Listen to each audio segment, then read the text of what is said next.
So today we were going to start the 10th chapter, that is circle.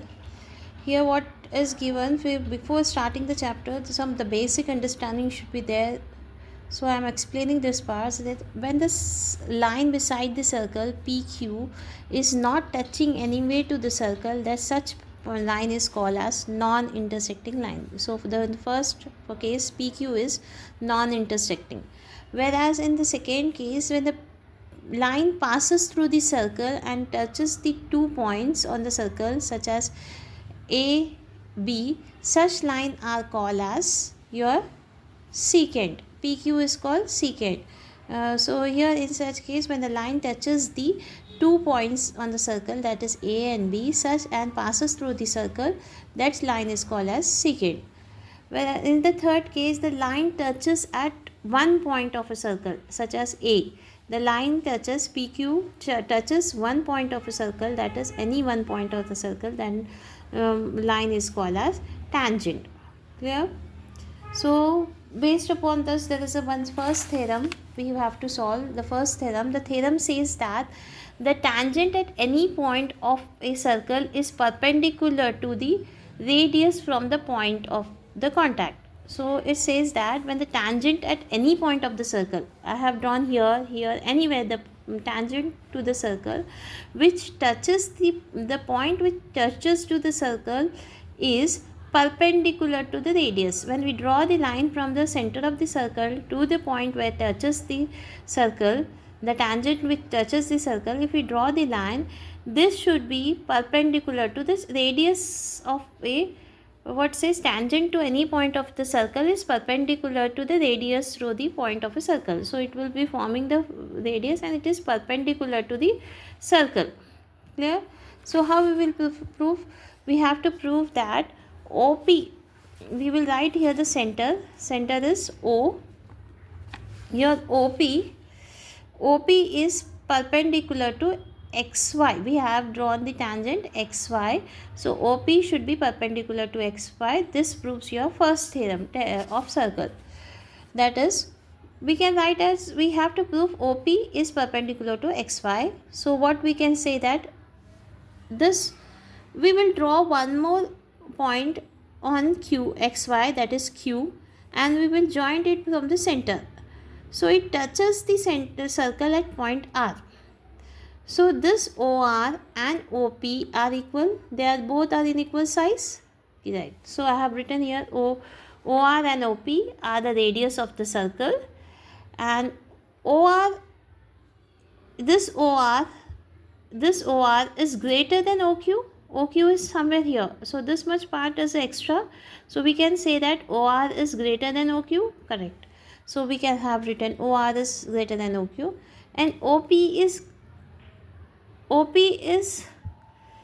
less than OQ.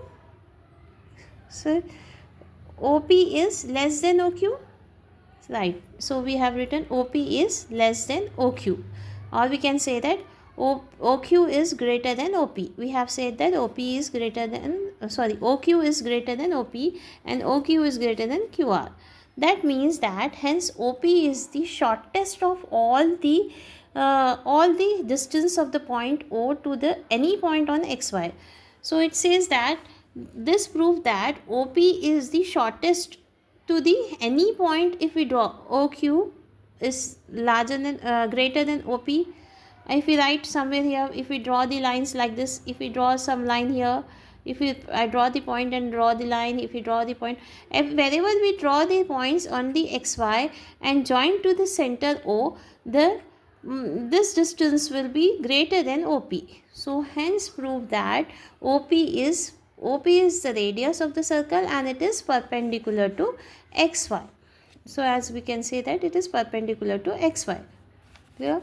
This was your theorem 1. Theorem 2 of this chapter circle, it says that the length of the tangents drawn from the external point to a circle is equal.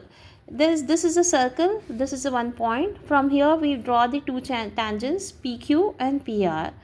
So these two tangents drawn from the circle are equal. We have to prove this PQ and R equals to PQ equals to PR. So we have, what we do, we draw the, we joined this two lines, we draw the radius. OQ will be radius, OR will be radius. Now let's check that in triangle OQP and in triangle OPR, clear, the angle Q and angle R, this angle Q and angle R are 90 degree. How they are 90 degree? Just now we proved that the tangent, the radius to the tangent, the line tangent and this radius will always be perpendiculars. So in theorem 10.1 we have proved that they are perpendicular. So that proves that this is 90 degree and this angle is 90 degree. OP is equals to OP. This is a common point between these two triangles. This is OP is the common line. And OQ and OR. OQ and OR are the radius. So that means that by the property of right hypotenuse side, that is congruent triangles, right hypotenuse side, this will be hypotenuse, this is a right angle and the side. By this property we can prove that these two triangles are congruent and equal. These two triangles are equal, and therefore we say that corresponding parts of congruent triangle OQ equals to PR. So OQ equals to the PR. So we have written here CP. By this property, these two tangents will be equal, hence proof. Clear? Now based upon this, we will solve the exercise problem of 10.1 and 10.2 in our next class.